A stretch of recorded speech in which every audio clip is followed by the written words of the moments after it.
since March 17th, when March 18th, sorry, when Israel unilaterally broke the ceasefire, there has been at least over 1,500 Palestinians murdered in Gaza up to today. The situation in Gaza is just like every minute just getting, more and more dire. And it's just a brutal example of the anti-human and barbarous nature of not just Zionism, but the imperialist system overall.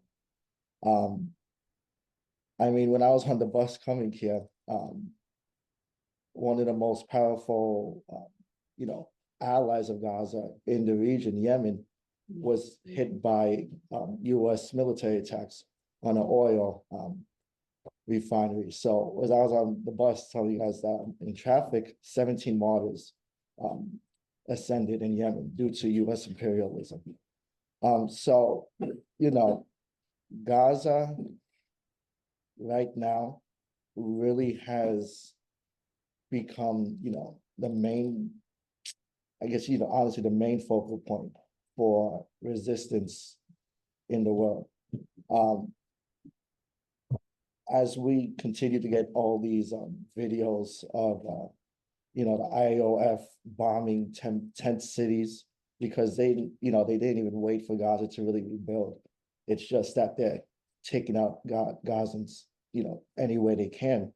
The Popular Front for Liberation of Palestine today rightly called it that these tent cities are becoming human ovens.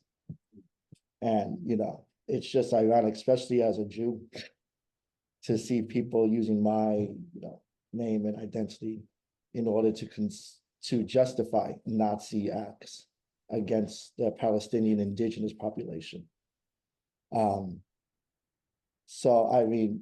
Even in the midst of this, we are seeing, the ranks of Hamas and other axis of resistance organizations continuing to be filled again, because that's one thing Israel and the imperialists overall will never understand. You can kill a population, terrorize them. All that does is ensure that the next generation steps up and will, in the end,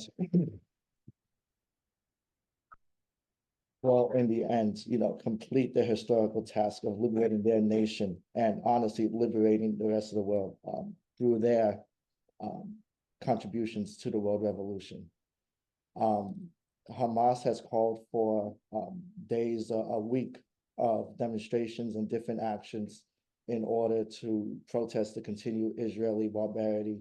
We've seen demonstrations in Morocco, Tunisia, Turkey, also dealing with a anti-Erdogan struggle, which is very important. But I firmly believe that it's necessary for us to be part of these demonstrations, which we've been, even before October 7th. But I would hope in the near future that there's a little discussion about different strategies we can take, and not just coordinating actions or like demonstrations within the United States, because sometimes I feel a lot of organizations are talking, against each other and doing their own work without really any real coordination. But we do owe it to the Palestinians, and we owe it to, honestly, the oppressed people in the Alawites in Syria,